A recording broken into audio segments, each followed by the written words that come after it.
find it in this way to take care my family. But I was so wrong, so busy. Travel go a back way. It's not a easy road, mama. Travel go a back way. It's not a easy road, papa. Travel go a back way. It's not a easy road, mama. Travel go a back way. It's not a easy road, papa.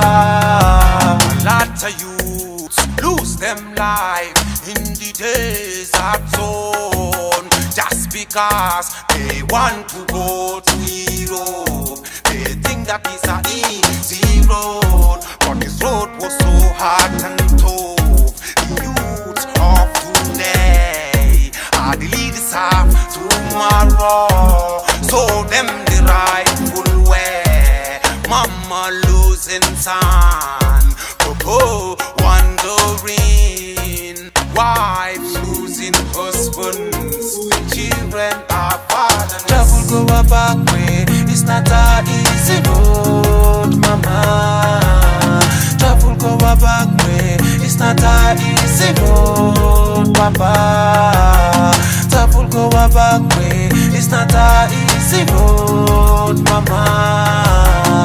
Travel go a back way. It's not a easy road, papa. It was one Saturday morning, then the policeman them come, destroy all the ghettos in the place we used to live, and they took us to the detention center. Before we know, we are locked up in the prison walls. A lot of innocent people dying. I can't take this no longer. I wanna go back home. Mama land is calling. There's no place like home. So me say, travel go a back way. It's not a easy road, mama. Travel go a back way. It's not a easy road, papa. Travel go a back way. It's not a easy road, mama. Travel go a back way. It's not a easy road, papa. A lot of youths lose them life in the desert zone just because they want to go to Europe. They think that is a easy road, but this road was so hard and tough.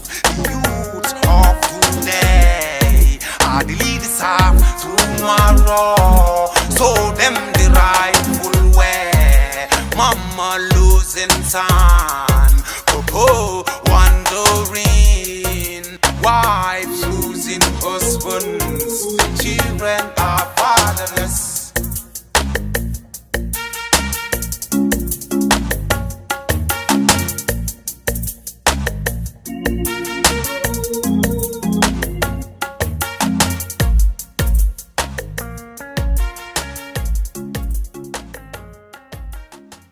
Hello and welcome to the Migrants as Messenger show, coming to you on iAfrica TV, and I am your host Julden Yaisware. Many thanks for joining us. Migrant as Messengers is a program that seeks to create awareness on migration and related matters. Joining me this morning is a staff from IOM and two MAP volunteers. They will be sharing their experiences with us and, of course, some of the things that they have been doing in the creation of migration and, of course, related matters. On my far left, I have Afsa Jallo, who is a MAP volunteer. Good morning, ma'am, and welcome to the program. Thank you. And of course, on my far left, I have Jere Mane, Senior Program Assistant at IOM. Good morning. Morning, madam. And of course, I have Ibrahim Sambu, who is also a MA volunteer. Good morning, Mr. Sambu, and welcome to the program. Morning. Yes, we have three panelists this morning, and of course, we're going to start with Mr. Jere Mane, who is the Senior Project Assistant at IOM. Now, tell us, what is the overview work of the IOM in the Gambia here? Thank you very much for actually having us here. International Organization for Migration was actually founded in 1951 then called Provisional Committee for Migration, most especially in relation to European migrants after the aftermath of the World War II, when there was a lot of movement for the resettlement of people in Europe, most especially in the Eastern Europe. And then along the line, the name actually changed to IOM, that was 1989, International Organization for Migration. And then from 1989, we have been doing a lot of programs. And then the organization actually expanded and then opened an office in Dakar called the West and Central Africa in 1998. And then in 2016, IOM officially joined the UN as an affiliated organization.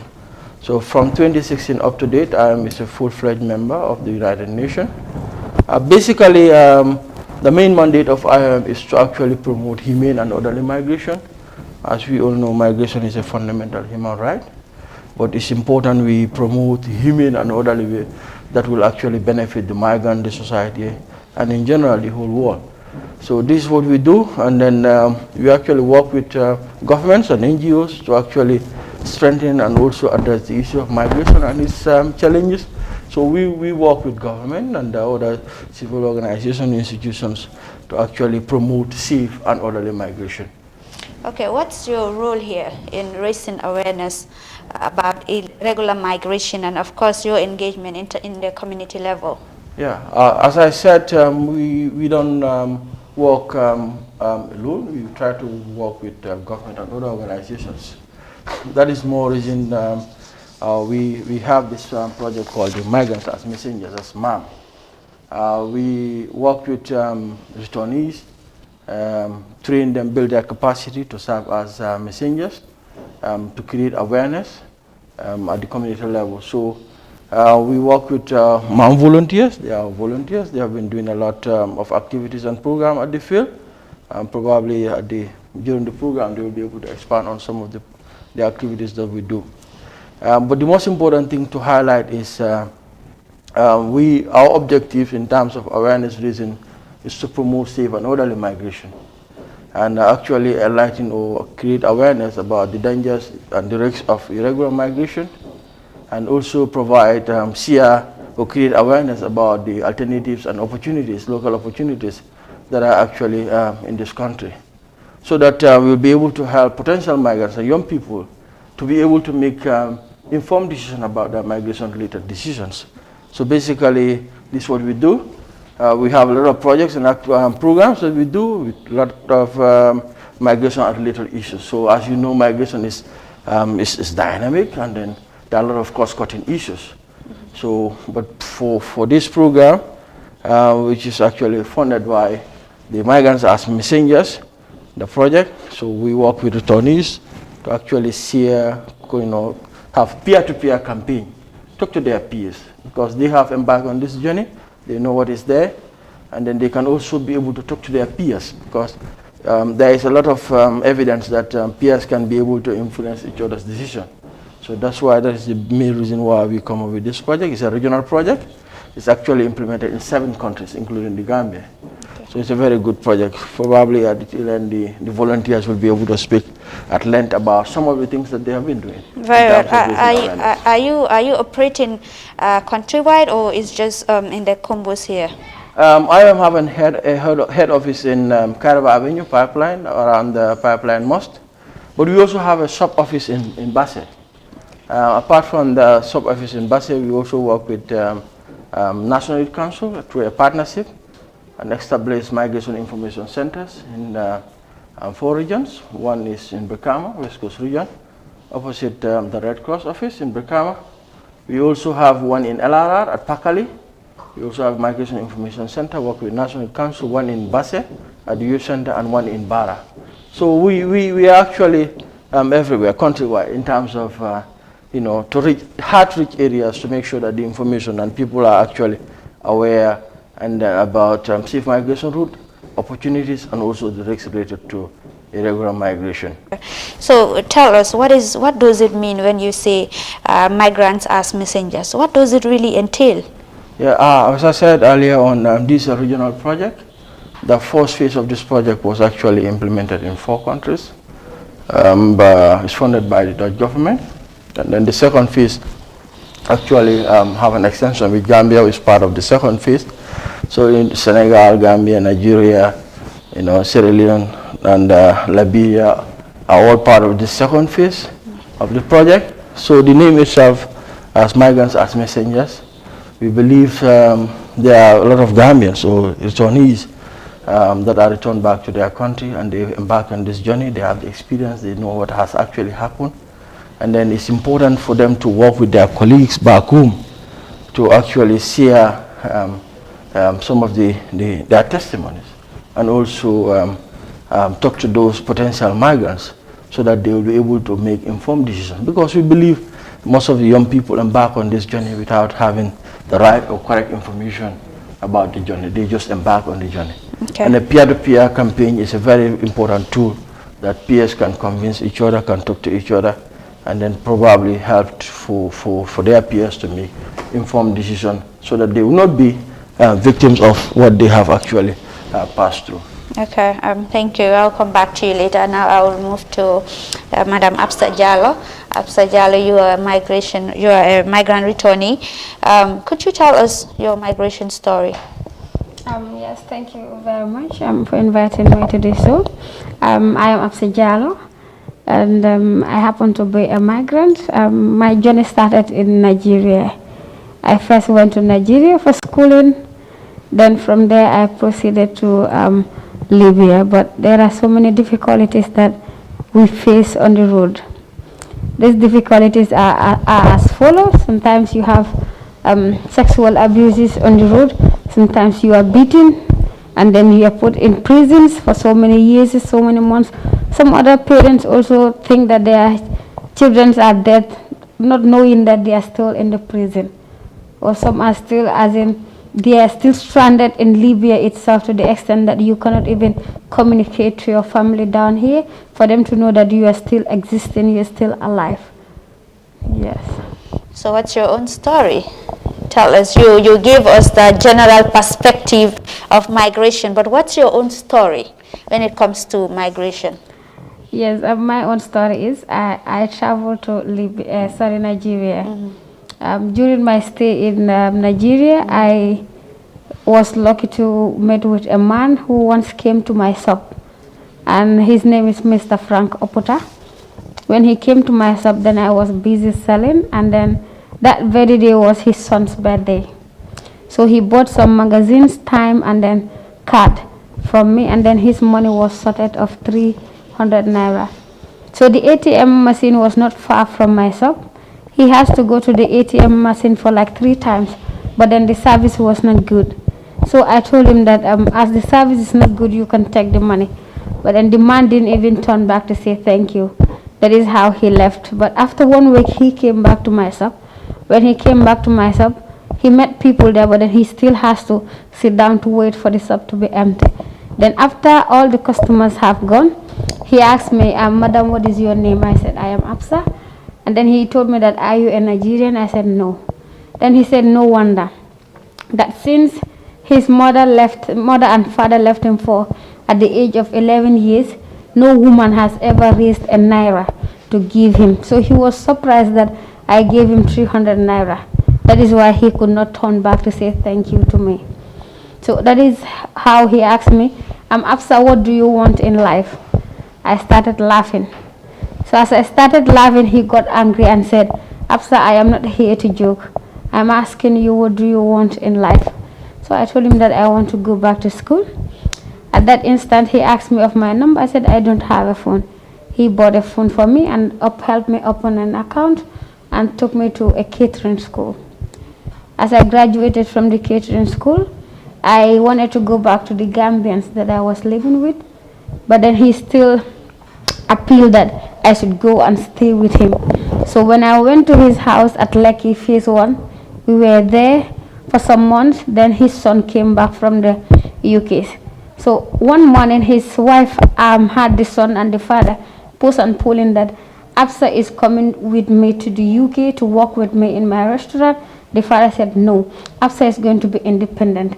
I am going to open a restaurant for her, and she is going to be independent to work on her own, and that is why I took her to school. Not knowing that this push and pull has already gotten the woman to her neck. So on one Sunday that we always go to Ikoyi Club, rest, have food, enjoy ourselves, the woman said to Frank that today I am going to come with Afsa, we will stay back and then we will later join you in Ikoyi Club. The man said, okay, no problem. So as they left to Ikoyi Club, we were there. I was in my room playing with my laptop. I had a voice shouting at my name. They couldn't call Afsa, but it's Aisha that they used to call me. So Aisha, I had to come out. When I came out, she told me that let's go out. When we went out, he said enter into the car. That is how I entered into the car.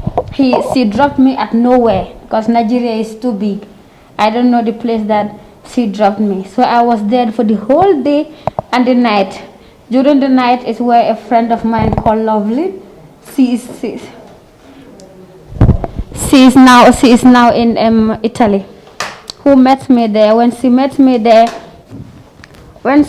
there, she asked me, sister, what are you still doing on this highway alone at this time of the night? And it's very dangerous. So I had to explain to her what happened to me. So we went together to her working place. She works at Antoni. She works with the Indians, cooks for them, and then washes for them, and sometimes take their children to school. So this is how Loveland took me there, and then I was there for 1 week. Then one of his bosses employed me too. So I was working with the Indian for some time. This Loveland herself, her uncle called that we are going to Tripoli. So me, I've never heard of the name Tripoli. Even Loveland herself have never heard of the name Tripoli. We only heard that Tripoli is after Libya, and that is where you enter into Europe. So this is how I told Loveland that why are we wasting our time? We are suffering here. Let's use the bagway and go. Because the man said he is going to sponsor us. He is going to pay for everything. Not knowing that this man has already sold us to another person. So as we started the journey, when we reached at Nyame, somebody came and said, who is Absa and Loveland? We said, we are the one. Said, okay, I am your boss. I'll be the one to transport you through the desert. We said, okay, because we didn't know we were already sold. So this is how we went until we enter into Gatron, that is the entrance of Libya. Then we were still put in jail. In that prison is where the person that bought us came to pick us from. When he picked us from there, he took us to his house and also forced us to do a job that we were not willing to do. So we were there for after 3 weeks, this Loveland left me. She went away and she had to do the job. So I was still there for some time. What job specifically? Could you mind telling us the job, or you don't want to talk about that? Yeah, the job specifically is the prostitution job. So which she went ahead and did. I was there for another 3 weeks. Then this man still has to sell me again. He still has to resell me because I refused to do the job. He resold me to another man where I was, and then the man also asked me, what type of job do you want to do? I said, if I have a maid job, like going to a house, cleaning the house, doing all sort of. He said, but this job is risky. When you go to a house and try to do be a maid there, after the end of the month, your boss might take a gun and say he wants to kill you, or he might not pay you the money at all. So the only job you can do is to go into prostitution, which I still say no to. Then he has to sell me to another third person again. I was sold to like 3 people before I could rescue myself. Oh. Yes. What happened next is after there I have to get married. Okay. Yeah, based on conditions and the situations that I found myself into, I had to get married to save myself. Who did you get married to? I got married. Is it the man who sold you? Somebody came to bought me. Yes, let's a bit jump that part. Okay. So I had to get married. When I got married to this Senegalese man, I got married to him not because of love or any other thing, but because of the conditions and the situations that I found myself into. I just have to rescue myself in getting married. Okay, and then life was normal ever after again. Not that normal, but then it's a bit manageable because Libya it's crazy. Okay, we will still come back to you. We now move to Ibrahim Sambu. Mr. Sambu, you're also a migrant returnee, and of course you heard Afsa tell us a lot about her story and of course some of the challenges she encountered during her journey in Libya and of course Nigeria, and all the hurdles that she went through. You're a returnee. Could you tell us what your story was? Okay, thank you very much, madam. Just to add on a little on what Absa said, where she concluded her own story. She said Libya is horrible. That's very, very true. I've gone to Libya too. I'm a migrant, but it wasn't easy. She made mention of prisons, torture, and then a lot of horrible issues which I also have passed through. So being a migrant is not easy. Most especially being a returnee from Libya is horrible. Myself, I have passed through prisons, almost 3 prisons. I spent almost 1 year, 6 months in a prison. It wasn't easy with me because I thought that would be my end. So that was it. The IOM have to come to my aid. That was 2016. That is quite interesting. So I would love you to shift quickly to Mandinka so that our audience will know what exactly is happening here. Absa told us about her story, so you go quickly to Mandinka and then we know what is actually happening. Okay, comme Absa batamu fala jamdrong ndoku nyolong atamo migrant as messenger volunteer ndafana multi abatala story fala jam ntela on story mu like another story be clean ako ay mu fo ako Libya mu dulat mu yalong mo fingol bata kensang wala be je momo mu lafta kata ñu ko ci lola bata kensang le jaay mu foto ñalo because ndafa mu tante je nga bata da mané takki ay prison fo janne albe ya moy ndafa nan tata trou buterol nin kudol nen rol nin kudol ndafa nan tata trou wol belale ay kudo fana fo jamu yalon ko o fana mu toñalti na sunkudu ngo mul bije e ke dundi do kultu mu yalon ko manya ndefang ni mo ne ni tetale ay samba yanka do ko kay bu kanjo so freely ni balanta buterolong. That's very, very true. I'm photo yalo. So but in time we gonna dimming like not time we waste at the prison. Almost 1 year 6 months in the prison kono. So in Libya we along ko ningo time only spend no Gambia jang would have been something else better because watu mun nambe jang I was teaching. So mbe karandrola through peer influence na mo ñol tatale wal len call some way defan silo try because until be Italy so I also defan wo silo mo tata but until ta man nam wati until foot la Libya kono carifula da ngawle si inside Libya la sate kono but the same all karo ngamu be spend year ngake prison la kono. So that was my own story. So wala tela bata enta nyaade ne to nyaleng itata Libya ye kari jama keje ila prison kono ba sa ite bota escape ta je nyaade until fengo nga fonu ne like the IOM long killing that was December 16 2016 December 16 2016 IOM le nata until prison obe dolamite ka fay griana container solon tay so kabre IOM natige until migrants so mulbije from West Africa. It was almost 3,666 migrants. So yentel be funtini banta yen sindi. So IOM maltara situation munto that situation was too bad. So molbe nori mbokam ku na balol be nori nga muldungol bebe mambete asamo tolte mol bulu kan lami to concrete lo. So IOM nati jikodi malla e ko mole ko ay lahido di ka foko momo mu yalon ka lafta kata aya na ala sorte tel IOM if you more send in next month in 1 month to come. So kabri o fumole intel be nga kontanta nga jikko so ka foko sa menna molta bari ko momo fana mala fla kata ani sa man fenno do pour mu lafta kata in the next 30 days menna kato dawo kelale ngal bondi jangal sambana besto inshallah mbalbe send lalia.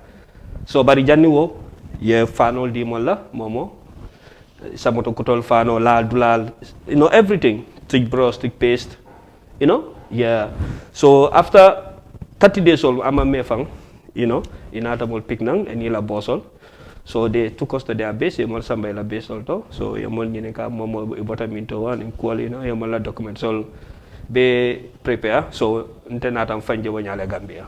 Okay. Saying it is a project or a cafe make or migrant as messengers. It about to say as a volunteer. Yeah. It about ila contribution of community.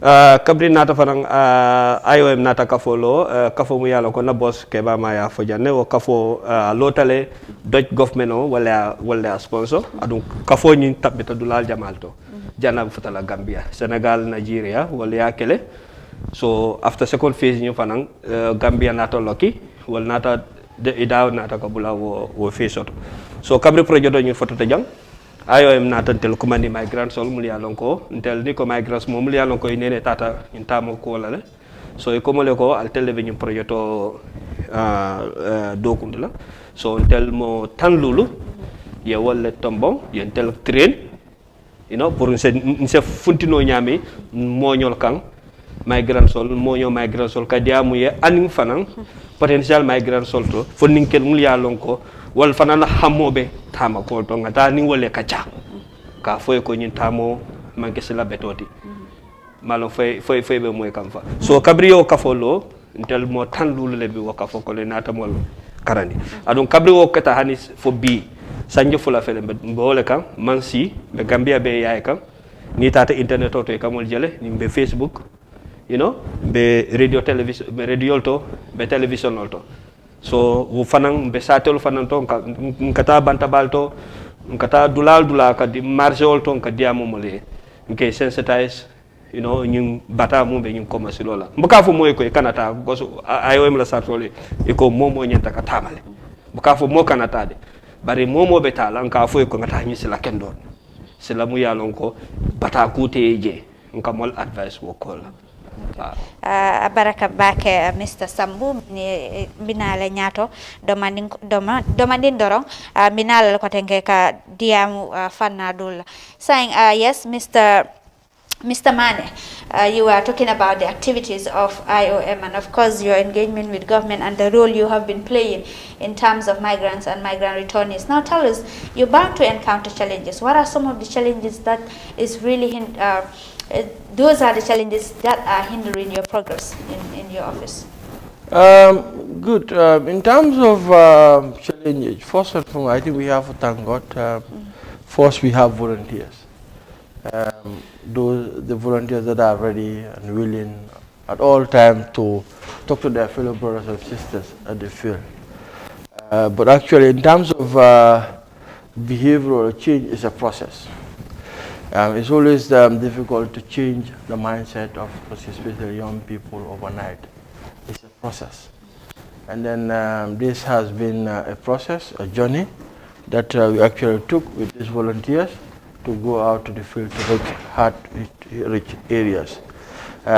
Basically, we don't encounter much challenges in terms of our operation as MAM volunteers.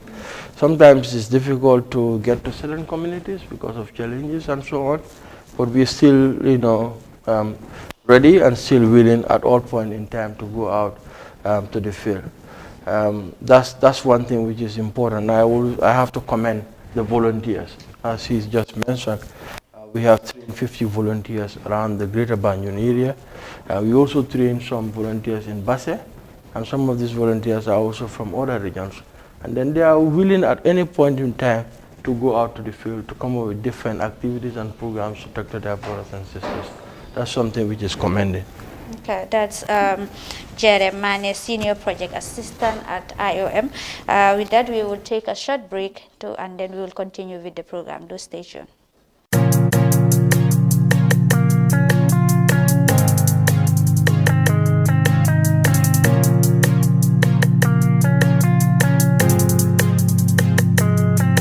I want to live a better life.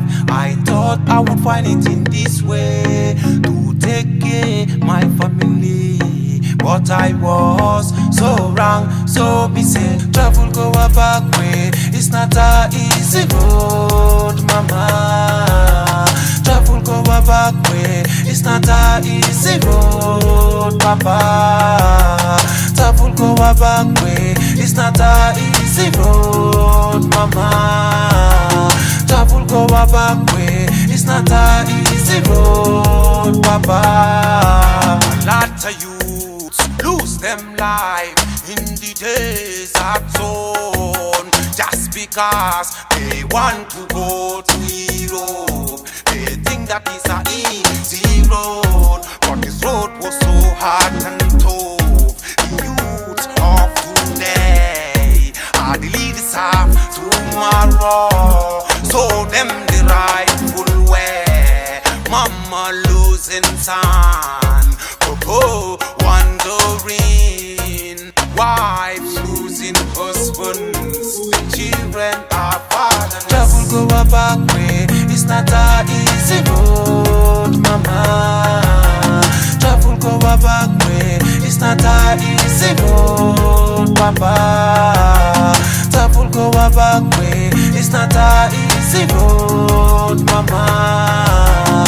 Travel go a back way, it's not a easy road, papa. It was one Saturday morning, then the policeman them come, destroy all the ghettos in the place we used to live, and they took us to the detention center. Before we know, we are locked up in the prison walls. A lot of innocent people dying. I can't take this no longer. I wanna go back home. Mama land is calling. There's no place like home. So me say, travel go a back way. It's not a easy road, mama. Travel go a back way. It's not a easy road, papa. Travel go a back way. It's not a easy road, mama. Travel go a back way. It's not a easy road, papa. A lot of youths lose them life in the desert zone just because they want to go to Europe. They think that is a easy road, but this road was so hard and tough. The youths of today are the leaders of tomorrow. So them the rightful way. Mama losing son, Coco wondering, wives losing husbands, children are fatherless.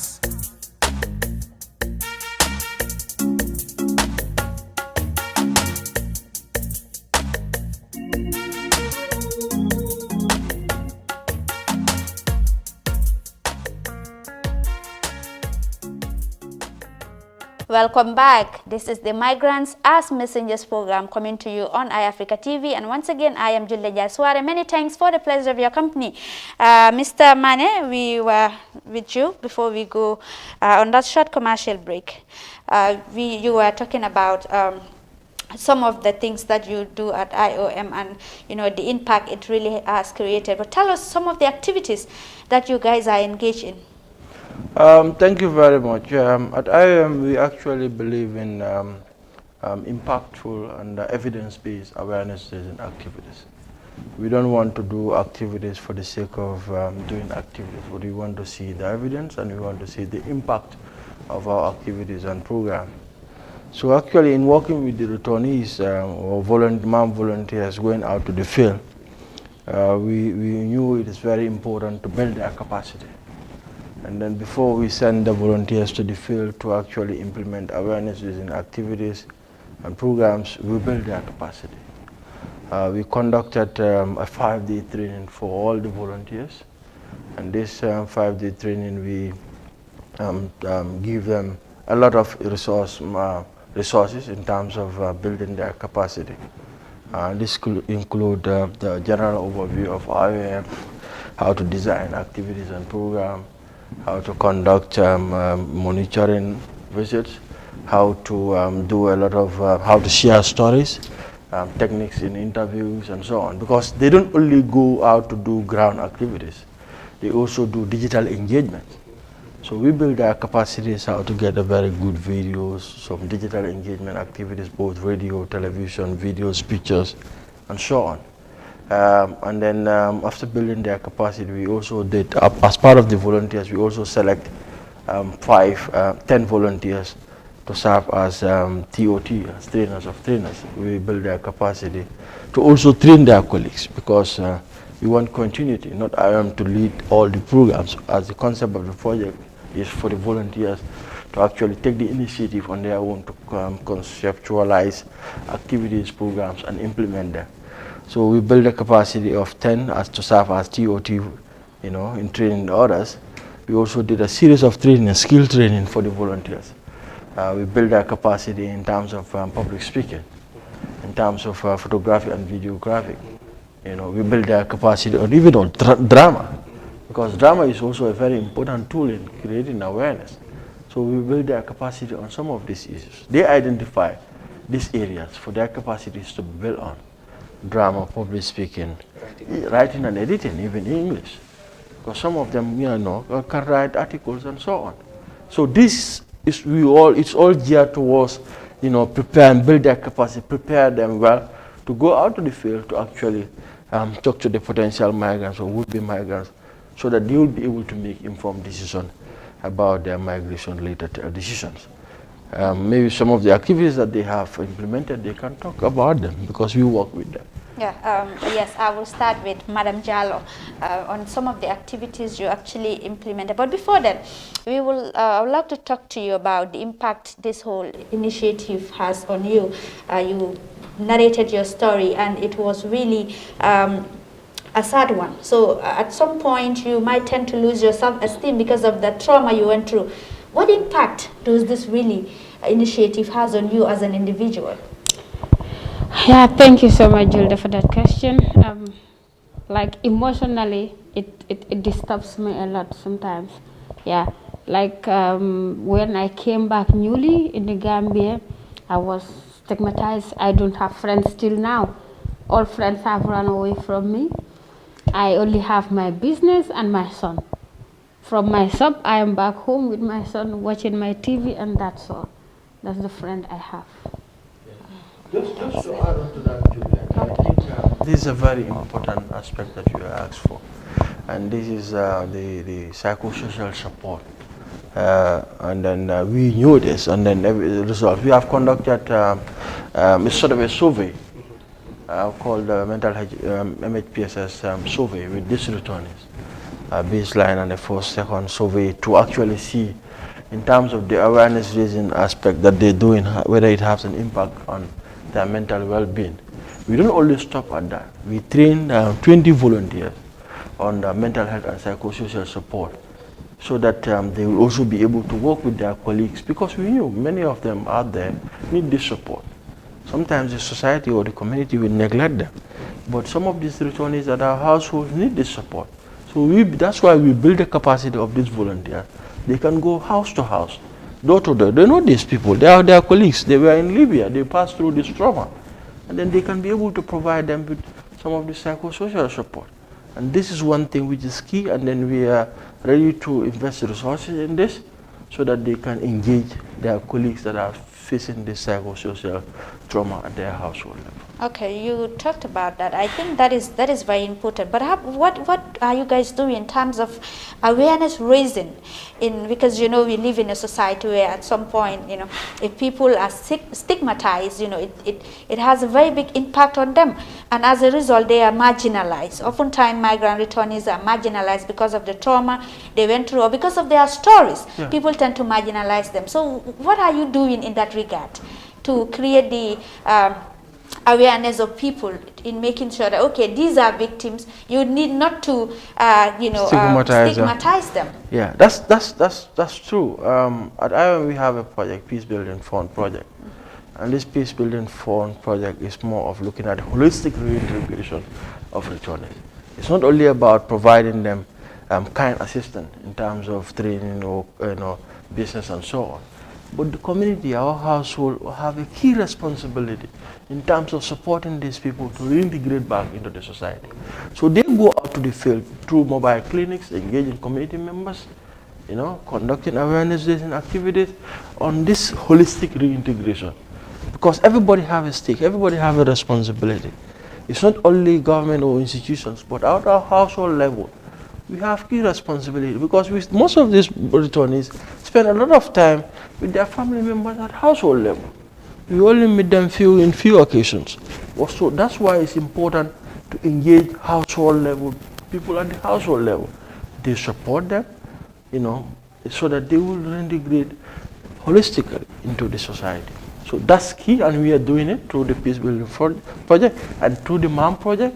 We, as I said, we train them, and then we're going to expand on this so that they go out to the field, not only talk to the returnees that are facing some of these challenges, but their family members.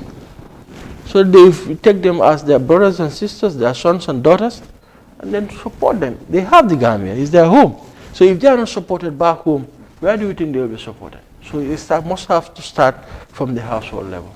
It must start from the household level. That takes me to Ibrahim Sambu.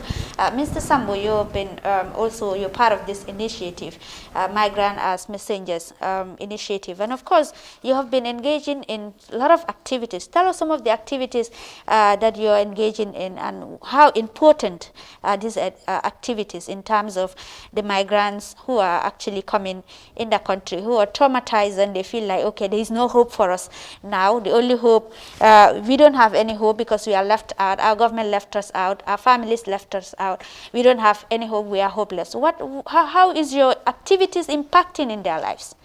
I think the MAM project have done a lot in this country. First of all, where I'm going to start is like, if hadn't been there was MAM, before I left to Libya, I would have not gone to Libya. Okay. Because I would have been well sensitized about this horrible journey. You understand? But also when we came in as MAM volunteers in the beginning, we came prior to the COVID-19. You understand?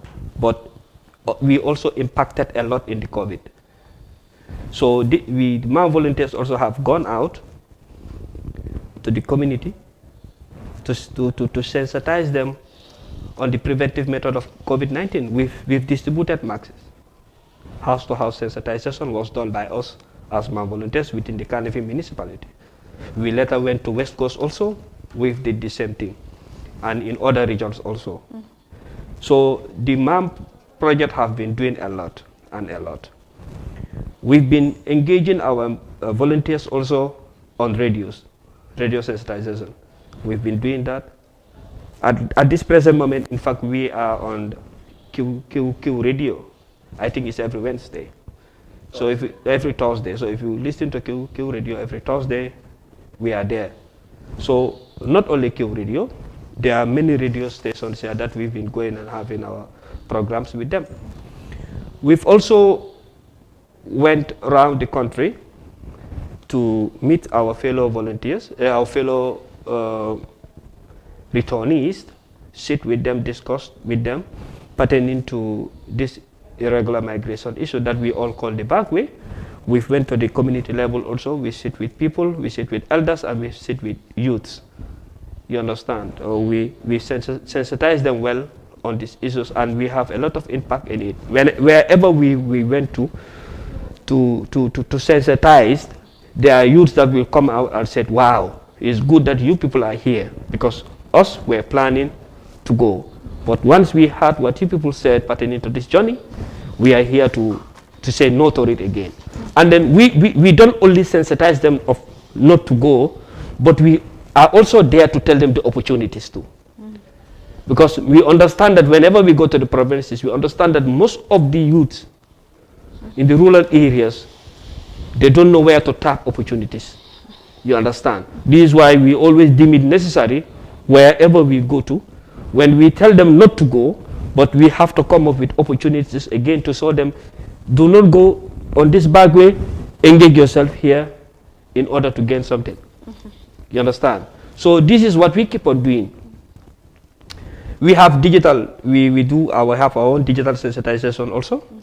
So if you go to the social network, you'll see us there on our MAM page. We are always sharing our videos, our photos. You know, we're trying to sensitize people. We have our own stories that we always share on page. So we've been doing a lot of things, and a lot.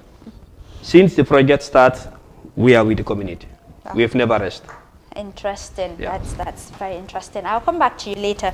Yes, Madam Jallo, you are a MAP volunteer. Of course, you know, voluntarism, it's not an easy thing to do. But why do you deem it necessary to be a volunteer on migration, especially considering all the trauma and hardship? Many people would have preferred to, you know, be on the background, not to show, you know, come out and tell the public this is what I've encountered, because they're afraid that they will be stigmatized in most cases. As a result, they're afraid, they don't want to come out. But why do you deem it necessary to come out and say, okay, hey, you know what, I'm going to tell my story, I'm going to tell the people what I've encountered, I'm going to inspire others, I'm going to tell them not to go through this bad way? Thank you so much, Julde, for that question.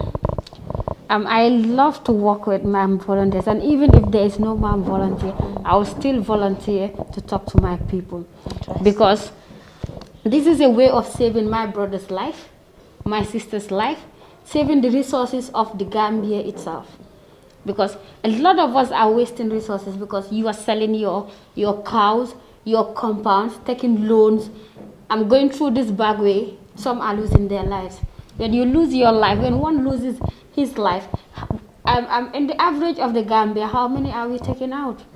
Our youths, our vulnerable youths, our strongest youths are dying down there. They are going out with their skills. They are in Italy, they are in Europe with their very good skills that they are not using in the Gambia here, but using it outside the Gambia. So I deem it necessary, and I love to be a volunteer. Yes. Interesting. She loves to be a volunteer, and I hope that she's impacting a lot in the lives of migrant returnees. And of course, Mr. Mane, coming to you, the statistics of, you know, when you started, prior to you starting this initiative, and now that you started this initiative, you know, what was the impact of young people going, using the Mediterranean Sea prior to you even starting this initiative? Yeah, actually, statistics have shown that over the years from 2015, 2016, there have been a lot of young Gambians that embark on this journey, and a lot of them actually lost their lives through this journey. But of recent, coming down to 2018, 2019, the statistics have reduced rapidly in terms of Can number. you give us specifically? I cannot give you So that specific people will be numbers able as of to- now. Okay. In terms of statistics specifically, Okay. but I know as at November 2018, the statistics that we have that have embarked through the journey was about 282 from the Gambia. So, but I will not be able to give you concrete statistics over the years 2015, 2016. It was a significant number of young people that embark on this journey. In terms of our intervention, we haven't done any quantitative or qualitative research to say that after our intervention this has actually happened. But in terms of the feedback that we got from the outreach activities that we are implementing, most often you will see community members coming out actually clearly to actually support and embrace this idea of returnees talking to their fellow returnees. And then you can see that interest in when they are sharing their stories. And then most often the community members will also relate to some of their sons and daughters that have embarked on their story, and also advise, you know, the potential migrants at the community level. So that shows that the community members embrace this. And then if you know, the peer-to-peer campaign is a very effective tool. Because me out there as an official of IOM or somebody else going out to talk to the young people probably may not want to listen to me, you know, but as, you know, peer-to-peer, and then somebody who have actually experienced this journey is more concrete and factual evidence to show that, you know, this is what is happening in the journey or through the journey.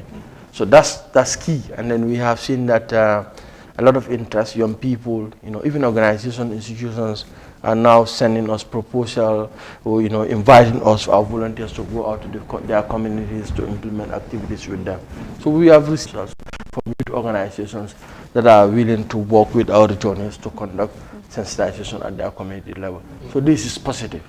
This shows that this is a very good approach. And then, as I mentioned earlier on, This was implemented in 4 countries, the first phase, and the Gambia was not included in the first phase. So you will understand that it's because it was successful. That's why 7 second phase came, and then extra 3 countries came in to make it 7. So that shows that it's effective. Yeah. All right, on your awareness creation, we know that, okay, now you're coming to iAfrica TV as part of it. What are you thinking of maybe engaging the community radio stations? Because they are at the community level, they can relay this message more than other media houses. Yeah. And of course, it is in the local languages, so they tend to understand more of what the message is saying than when we speak in English. So are you also thinking of partnering with the community, especially those in the rural areas? Yeah, that's a good question. Actually, we have to work with network of community radios over the years, and then we still continue to be partners. We build their capacity. We actually organize trainings for them on migration reporting and migration issues, so that when they are also doing their programs at the radios, they will be well informed about migration issues. And then we have actually developed a lot of series of programs with them. Community Radio Hour program, and also we share a lot of our digital engagement stuff with them to air it at the community level. Most often these are in local language. So the community radios, we have a very good relationship with them.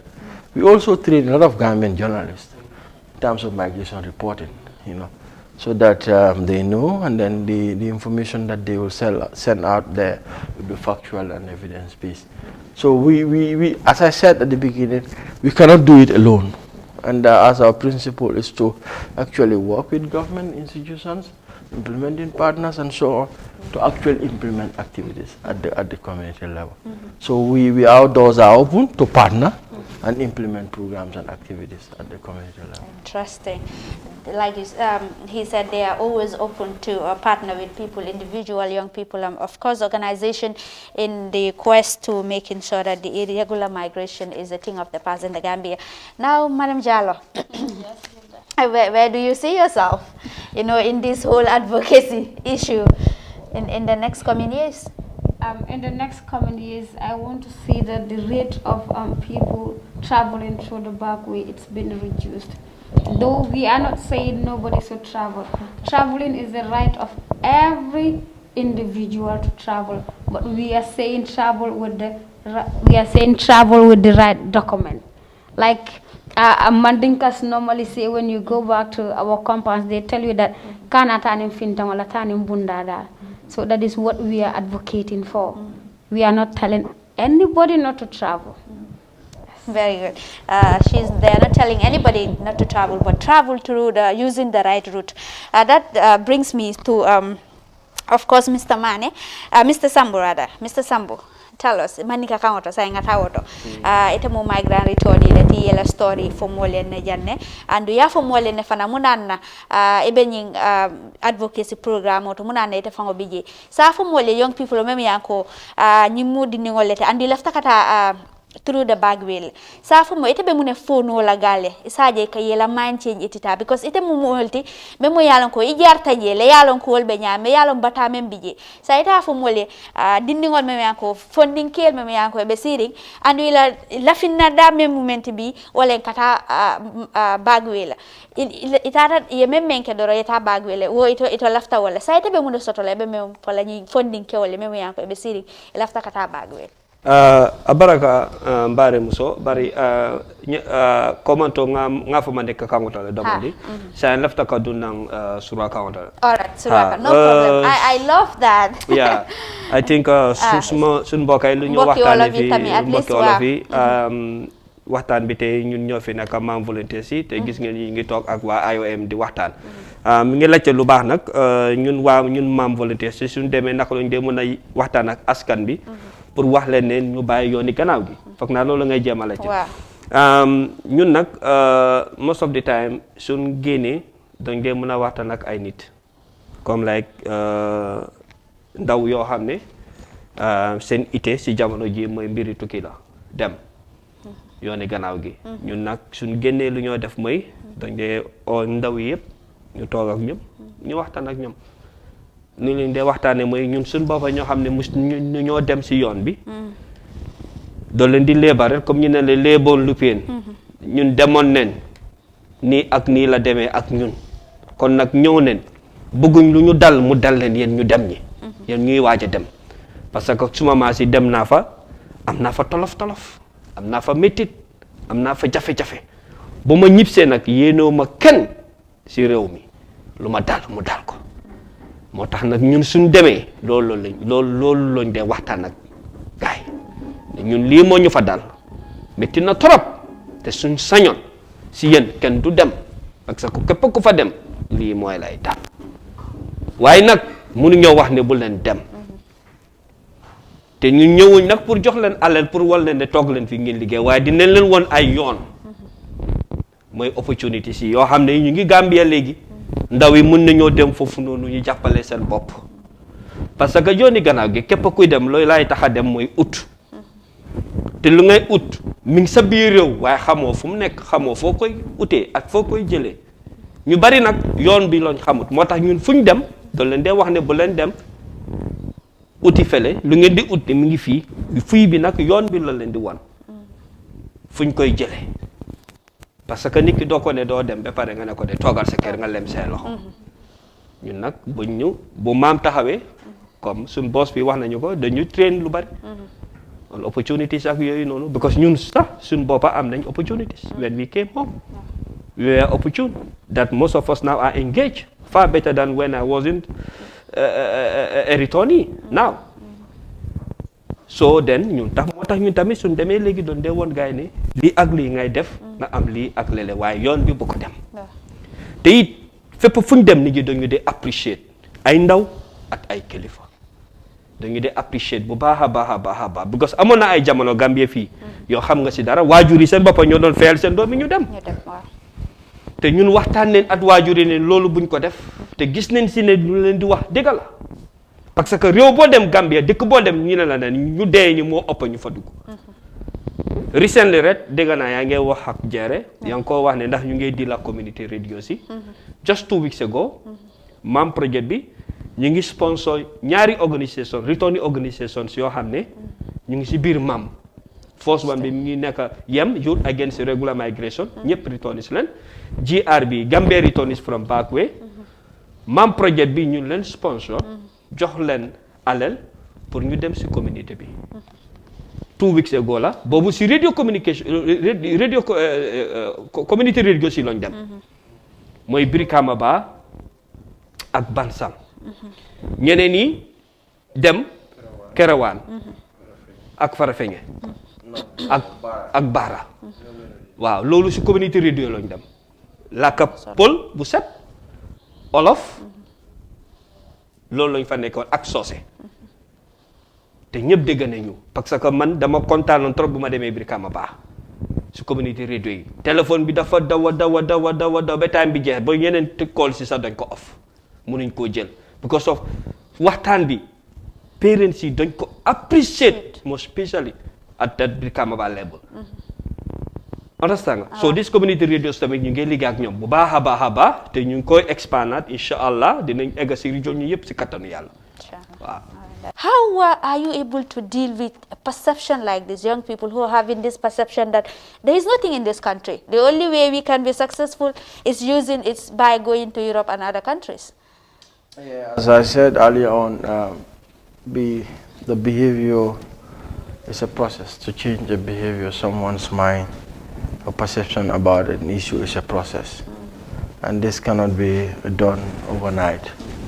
And then there are actually stages in terms of actually changing that perceptions or behavior of young people. And then sometimes they are at different levels. Someone may be at a pre-contemplation stage, probably did not know, is not aware of the backway, the risks, and also the opportunities here. Someone may be not at that stage, but maybe also at a contemplation stage to say, oh, I think the opportunities are here, I want to do something about it. Somebody may also be at a different stage in terms of, yes, preparation, yes, I want to do this or I want to do that. Some may be at the maintenance stage. So there are different stages. So, but the most important thing, each of these stages requires specific approach in terms of dealing with that particular individual. And you have the experts in place. Yes. So if you know that Jared did not know anything about, for example, some of these opportunities, you have to provide the information. You have to provide action messages, information that will help that individual to act, to do something, to help him or herself.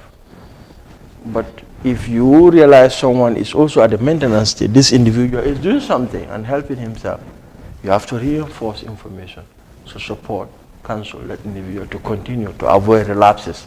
So in essence, it's just to tell you that it's a process, and then we are on this process, and I believe with these volunteers we have helped many young people to pass from, to move from one stage to the other. And then today we can proudly say we have helped many young people in making informed decisions about their migration journey. So we will continue to do this. Okay. Yes. You wanted to say something about that? About the question you asked, Jerry. Like he mentioned earlier here, IOM does not stop at helping only migrants. They help even those that are not migrants. Those that really want to go into skill training, they still train them. They give them knowledge on how to, establish themselves. And also there are a lot of opportunities, like you have YAP, you have GIZ, you have the credit union, you name them. Youths can still go out to those people, talk to them, know how the process goes, and then you are either given a grant or a loan. But with IOM, you are still trained, you are still given the skill that you want. After you are given the skill, you are still, they can still help you to the extent of giving you in kind, and then you start your business. They did it in Basse some months back. They trained some young ladies and men on how to repair telephones and also channels. Yeah, so IOM is doing a lot. They are doing a lot. They are not only stopping at migrants, even those that are not migrants, they are helping. All right, very well.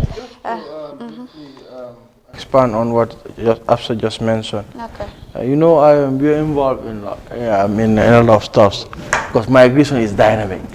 Yeah. And then we of recent on our LHD, Labor Human Development Unit, we train over almost 400 young people. We call it Stand for Youth program. Train them on different skills within KM and URR and CRR. Okay. And we train them, and then upon completion of the trainings, we provide them a sort of a grant to support them to establish. So we're doing a lot, not only in terms of return and integration. Bring people that are willing to come back with KM, and then we support them with kind assistance. No, but we also provide network. If we feel like this returnee need this kind of support, we work with partners, and then so that we refer them to those institutions, like Afsa mentioned, YEB and others. But we're going to have a specific program on some of these, local opportunities, about local opportunities in the Gambia, specifically to actually talk about irregular migration opportunities and what are available that young people can embark on. I think we will have a specific program on that, and then we'll be able to expand more on what we're doing and also what other partners are doing to actually support young people build their capacity on some of those areas. It's like we are running out of time, but before we go, we will go to Mr. Sambu. Mr. Sambu, your last message to the young people who are actually there, and then they want to go to use through the back way, and then they feel like, okay, we don't have any hope, but then you're here as a volunteer, you're a migrant returnee, and you have success story to tell. What will be your last message to these youngsters out there? Okay, my last message to the young ones out there will be more kanata. Okay. Back way. Al kamunyin back way. Al sasotono. Na bankoto. Okay. Because kodo muya lonko wale be futendela for Libya is even more than $60,000. See? Wadamante kodo fare be munjola ka bahate damang mio kafo it's up to $80,000. See? because wo kodo ni ata ya dundi business o na nyim banko ka jani ba fula sanji killing sanji saba abijir wala for an example fulol ka bo gine yenana ka bo gine ko nakiri fulo ase bo gine ko nakiri ya je platine ngole ba le betar labul si se kili paqueto wole betar ase yayi sate be kono aywa bofu mol kasam jani ba fula sanji killing a developta si se kili paquet killing de sanji killing kono ay tabulo soto abi sigareto ni ataya ni sukuro ni kudol wafu wasan next sanji killing kono ko tenke ibaje la ñu fulani ngoni nata ala wala business okay bidikoti jani ba fula sanji sabo bidiko nata kaga mangasinoti adun kasilen ko ngol jele wal kabana fop gine kana e ka yirwana nyim banko ka manan nan tel banko dingol te yirwano la because eka banko din jama especially funding keli ka fale o doko mu